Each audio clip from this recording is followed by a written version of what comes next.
Lakini pembeni yangu nipo na kakaangu, ni walezi wetu kwa namna moja au nyingine, anakwenda kwa jina la Sheikh Abdani. Yeye ni shehe wa kata ya Pugu, lakini pia nataka niweze kuzungumza naye aweze kutuambia, tumeona mkusanyiko huu kwa faida ya watazamaji wetu, aweze kutuambia mashindano haya huwa yanalenga kitu gani kwa ajili ya kwenda kukomboa jamii husika. Sheikh, asalamu alaykum.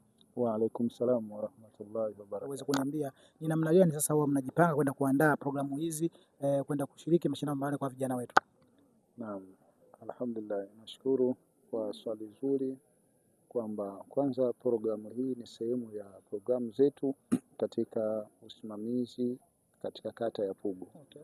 Na matukio mbalimbali, kuna matukio yanafanyika Januari kila mwaka kwa ajili ya kuhakikisha watoto yatima waliopo ndani ya kata ya Pugu wanakwenda shule wakiwa wamekamilikiwa na mahitaji yao yakiwemo mavazi ya shule. Lakini tuna tukio la mwezi mtukufu wa Ramadhani unapokamilika, watoto wale yatima wanatakiwa wapate mavazi ya sikukuu, nalo lipo katika uandalizi muda huu. 80% ya maandalizi yake yapo vizuri. Lakini pia ndani ya mfungo wa mwezi mtukufu wa Ramadhani tuna tukio hili la mashindano ya Qur'ani ambalo linalenga na kukusudia kuwahamasisha vijana, watoto, wazee, jamii kwa ujumla katika kuyarejea maneno ya Mwenyezi Mungu. Hatua hii ni moja katika hatua ambazo tunazifahamu za kukamilisha yani lengo la Qur'an. Qur'an inatakiwa kwanza isomwe kwa ufasaha. Katika kuisoma kwa ufasaha tumeweka mtindo huu wa ushindani. Mwanadamu kikawaida huwa anaongezeka ufanisi wake na umakini pale ambapo anapogundua ana mshindani wake.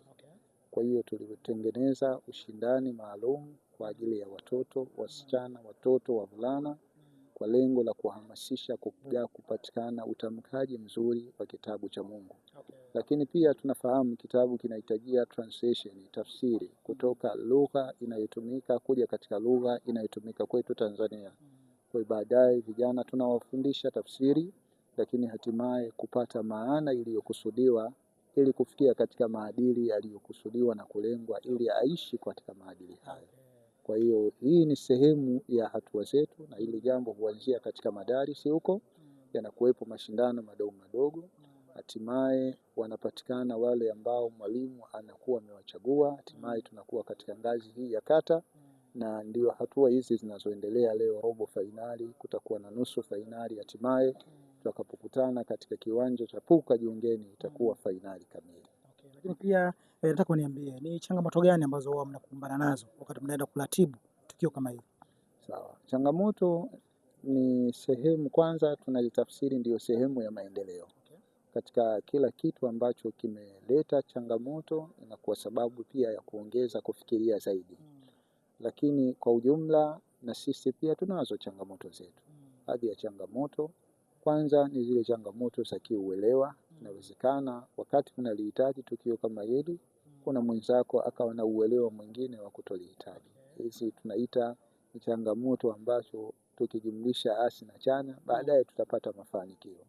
Lakini zipo changamoto ambazo zinatukuta kwamba idadi kubwa ya watoto wanaosoma katika madarisi, lakini kupata namba ndogo ya wenye kuhifadhi kutegemeana na majukumu walionayo watoto ambayo wakati mwingine yanawachukua kutokea saa 12 asubuhi mpaka saa 1 ya usiku bado yupo shuleni. Hiyo naye ni sehemu ya changamoto inayowakabili watoto, nakosa kupata idadi nzuri ya uhifadhi. Lakini pia zipo changamoto za kiuchumi ambazo kwa pamoja kwa kushirikiana tunamshukuru Allah, leo awamu ya 6 hii tunaielekea pamoja na uwepo wa changamoto hizo tunasema ndio sehemu ya maisha ya mwanadamu. Okay. Lakini ndani ya sekunde kadhaa nataka tuweze kumaliza na hii. Ni namna gani sasa jamii ambayo inatuzunguka inanufaika na programu kama hizi? Sawa. Programu hizi kwanza zinanufaika kwa sababu uzuri na ukamilifu wa mwanadamu si umbo lake. Naamini mwanadamu anahitaji cha ziada ili apendeze katika jamii yake. Na hakuna kubwa ambalo mwanadamu ndiyo sifa yake iliyo njema kama maadili mema. Mwanadamu anaweza akawa na umbo zuri, lakini anapokuwa na maadili mabaya inakuwa ndio sababu ya kuogopwa na jamii yake. Kwa faida ya tukio letu hili ni kuwatengeneza vijana, watu wenye maadili mema. Kwa hiyo tunaona ni manufaa makubwa jamii inapoishi na kijana ambaye hana jina baya kama panyarodi, hana jina baya kama mbwa mwitu, hana jina baya ambalo kibaka, kupata jina zuri ambalo linainufaisha jamii yake, sisi tunaona ni sehemu ya mafanikio yaliyo makubwa sana katika tukio hili. Sheikh Abdani, shukrani sana kwa muda wako. Asante sana. Naam. Huyo ni Sheikh Abdani, ni miongoni mwa viongozi ambao ana ngazi kubwa katika maeneo yetu haya ya Pugu. Tutafuta kuweza kuzungumza naye machache ili tuweze kujua ni namna gani wanavyoenda kuratibu mashindano kama haya, lakini pia jamii huwa inapata faida aina gani, impact gani jamii inaweza kuvuna kulingana na program kama hizi. Nitakiwa kuendelea kufanya ni kuendelea kusubscribe channel yetu ili sasa wewe uweze kuwa ni wa kwanza kuweza kupata taarifa zetu mbalimbali. Shukrani sana kwa muda wako. Bye bye.